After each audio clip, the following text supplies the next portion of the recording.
Bonjour à tous, c'est votre sœur Marie, que le Seigneur vous bénisse abondamment, au nom de Jésus-Christ de Nazareth. Amen. Nous allons partager la parole de Dieu dans le livre de Actes des Apôtres.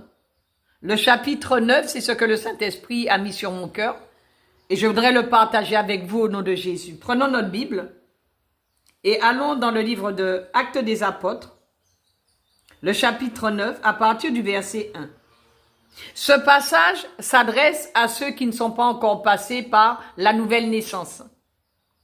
Ce passage s'adresse à ceux qui ne sont pas encore convertis. Parce que parfois, on croit qu'on est déjà passé par la nouvelle naissance. On croit qu'on est converti. Mais notre comportement, notre façon d'agir, notre façon de raisonner et de penser dit le contraire. Amen. Alors, prenons notre Bible.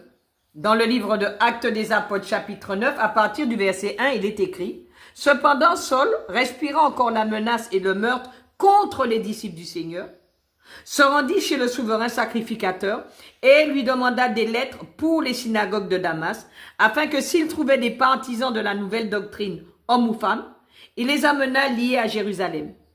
Comme il était en chemin et qu'il approchait de Damas, tout à coup, une lumière venant du ciel resplendit autour de lui. Il tomba par terre et il entendit une voix qui lui disait « Saul, Saul, pourquoi me persécutes-tu » Il répondit « Qui es-tu, Seigneur » Et le Seigneur lui dit « Je suis Jésus que tu persécutes. Il te serait dur de regimber contre les aiguillons. » Tremblant et saisi d'effroi, il dit « Seigneur, que veux-tu que je fasse ?» Et le Seigneur lui dit « Lève-toi, entre dans la ville et on te dira ce que tu dois faire. » Amen. Il y a encore des aveugles qui ne savent pas ce qu'ils doivent faire. Et le Seigneur vous dit aujourd'hui de vous lever et d'entrer dans la ville et on vous dira ce que vous devez faire. Amen. Au nom de Jésus-Christ de Nazareth. Qu'est-ce que Paul faisait?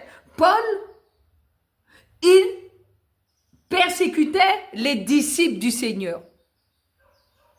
Aujourd'hui, les disciples du Seigneur sont encore persécutés. Pourquoi? Par des personnes qui ne sont pas nées de nouveau.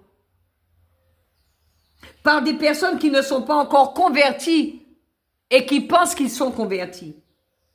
On voit que Paul, lui, il s'engage à être un ministre et un témoin de l'évangile.